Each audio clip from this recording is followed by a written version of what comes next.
You ask Tiger to solve. This deals with linear equations with one unknown. The final result is x equals 160. Let's solve it step by step. Group all constants on the right side of the equation.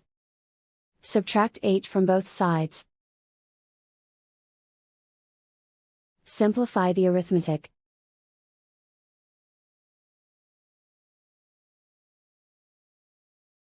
Isolate the x. Multiply both sides by inverse fraction 2/1. Group like terms. Multiply the coefficients. Simplify the fraction. Simplify the arithmetic. And so the final result is x equals 160.